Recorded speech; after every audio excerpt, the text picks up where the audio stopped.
Shivam recording studio, तेंदुनु चौक, विक्रमगंज। होखे 17 सितंबर विश्वकर्मा पूजवा, विश्वकर्मा पूजवा, विश्वकर्मा पूजवा।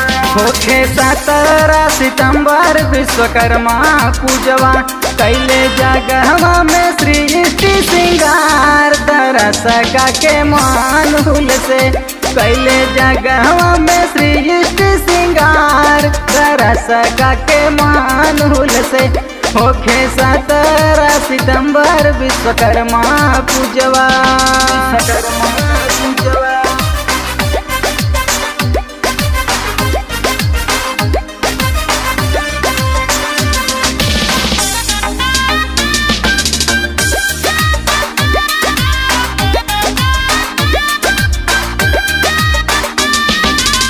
जगलस मेघ जब राम जी कराइले, बाबा विश्वकर्मा के वही गे बोलाइले।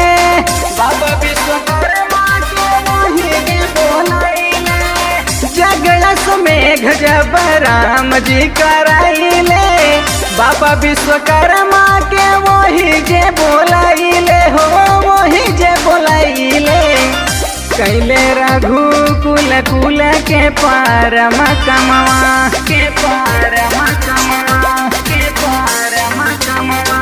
कैले रघुकुल कुल के परम कमवा।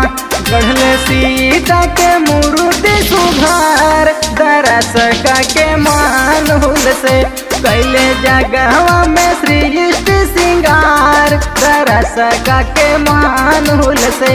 होखे 17 सितंबर विश्वकर्मा पूजवा, विश्वकर्मा पूजवा।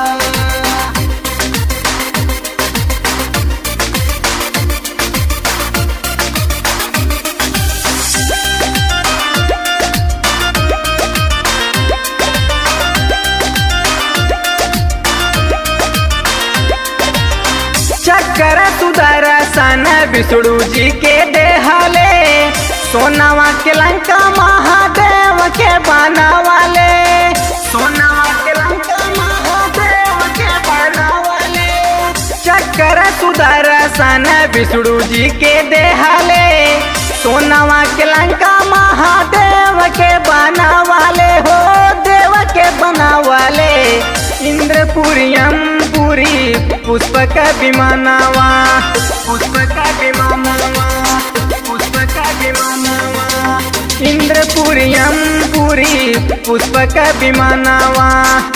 गावे भगत सिंह नागेंद्र विचार तरस के मान हुल से।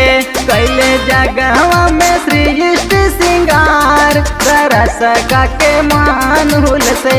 होखे 17 सितंबर विश्वकर्मा पूजवा।